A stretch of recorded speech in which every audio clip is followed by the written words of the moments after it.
Hello बच्चों, कैसे हैं आप। आज मैं आपके सामने 10वीं कक्षा कोर्स बी के संचयन भाग के सपनों के इसी दिन नामक पाठ को लेकर आपके सामने आई हूँ। इस पाठ के लेखक हैं गुरुदयाल सिंह। इनका जन्म 10 जनवरी 1933 को एक साधारण परिवार में हुआ था। कुछ वर्ष ये अध्यापक के रूप में काम करते रहे। पंजाबी भाषा में इनका सराहनीय योगदान था। इन्हें ज्ञानपीठ पुरस्कार एवं साहित्य अकादमी पुरस्कार से भी सम्मानित किया गया। गुरुदयाल सिंह उपन्यास, कहानी, नाटक, एकांकी आदि साहित्यिक विधाओं में साहित्य सृजन किए।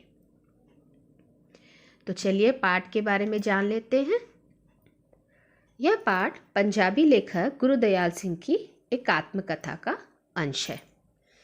इसमें लेखक ने अपने बच्चों के उन यादों का चित्रण किया है जब बच्चे खेलते खेलते चोट लग जाती है या हाथ पैर छिल जाते हैं, तब भी चोट लगने के बावजूद घर जाकर माता पिता और बहनों की डांट खाते थे। कुछ क्षण बाद फिर से वही खेल मन को भाने लगता था। लेखक अपने स्कूली जीवन के अनुभव के बारे में भी हमें इस पाठ में उन्होंने बताया।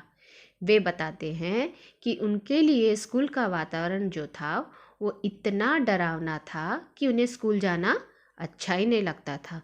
तो उन घटनाओं का वर्णन हमें इस पाठ में मिलेगा। तो चलिए पाठ शुरू करते हैं। सबसे पहले के लेखक कहते हैं कि बच्चों का खेल के प्रति प्रेम।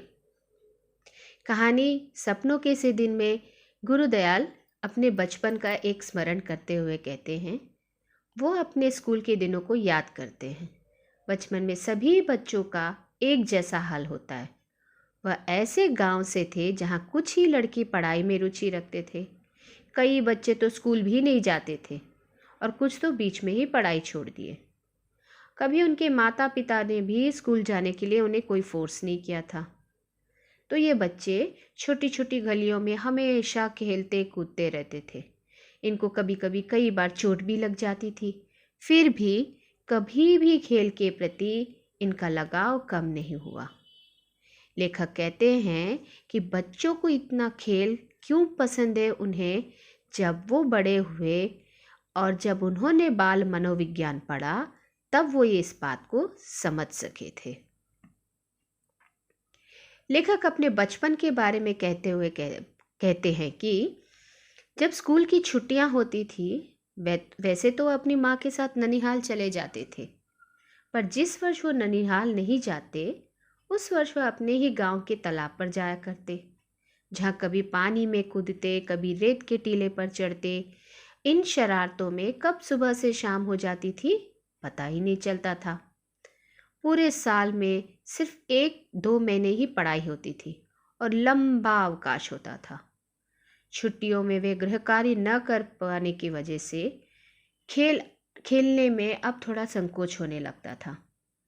पूरा छुट्टियां वो गृह कार्य नहीं करते थे और खेल में ही बिता देते थे, और शेष कुछ दिन जो भी बचे होते थे ऐसे ही पूरा कर लिया करते थे। उनको गृह कार्य करने से अच्छा मास्टर की पिटाई ज़्यादा सही लगता था, और इनके लिए स्कूल न जाने का एक सबसे बड़ा कारण था मास्टर से पिटाई का भय। उन दिनों अक्सर शिक्षकों से मार पड़ती थी अगर गृह कार्य नहीं किया जाता था तो।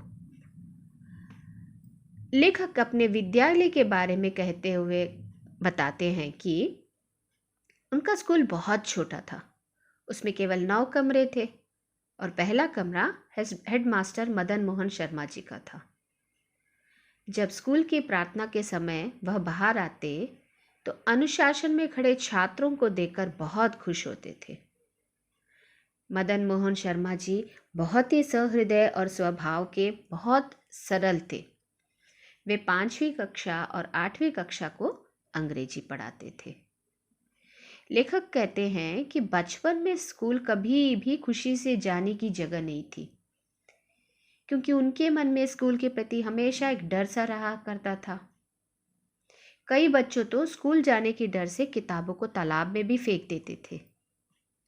इनको स्कूल जाने का डर क्यों लगता था? स्कूल जाने का डर इसलिए लगता था क्योंकि स्कूल में मार पिटाई होती थी। इसलिए लेखक को लगता था स्कूल जो है वो एक डरावनी जगह थी। लेकिन इनको कभी कभी स्कूल जाना भी अच्छा लगता था। कब? जब कभी पीटी मास्टर स्कूल में स्काउटिंग का अभ्यास कराते, हाथ में नीले पीले झंडे को लेते परेड करवाते थे, तब स्कूल बहुत ही अच्छा लगता था। धोबी से धुली हुई वर्दी, पॉलिश किए हुए जूते जुराबों को पहनकर वे अपने आप को फौजी जवान की तरह समझते थे। उनको लगता था कि वे एक महत्वपूर्ण आदमी थे और इस समय स्कूल उनके लिए एक आकर्षक जगह होती थी।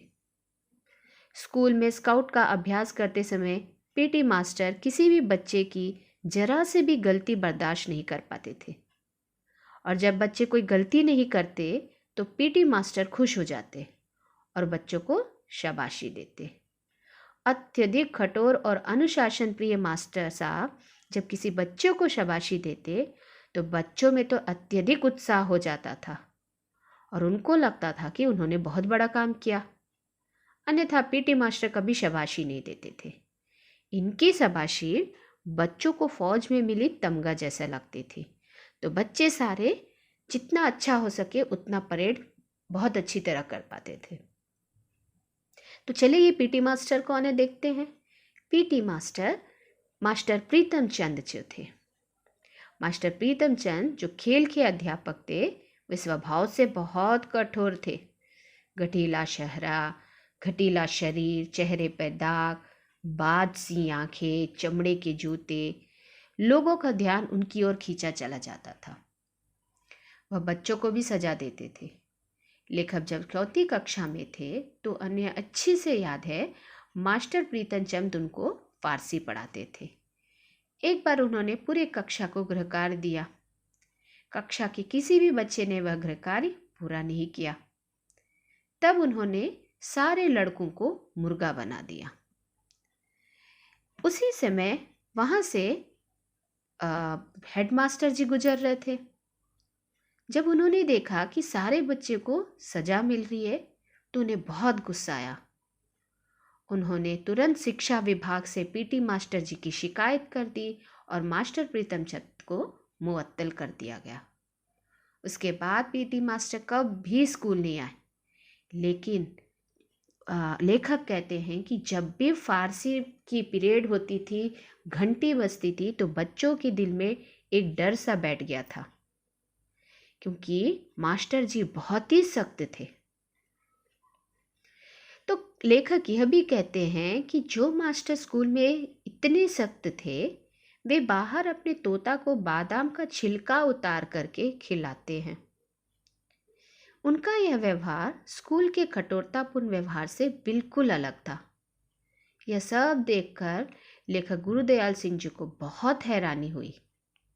उन्हें यह नहीं समझ में आया कि जो व्यक्ति इतना कठोर है वो बाहर इतने पशु पक्षियों से इतना प्रेम कैसे कर सकता है। तो लेखक को अपनी इन स्कूल की घटना, अपने प्रीतम चंद मास्टर जी, ये सारी घटनाएं उनको आज भी याद है। तो बच्चों यही है सपनों के सीदिन कहानी का सारांश।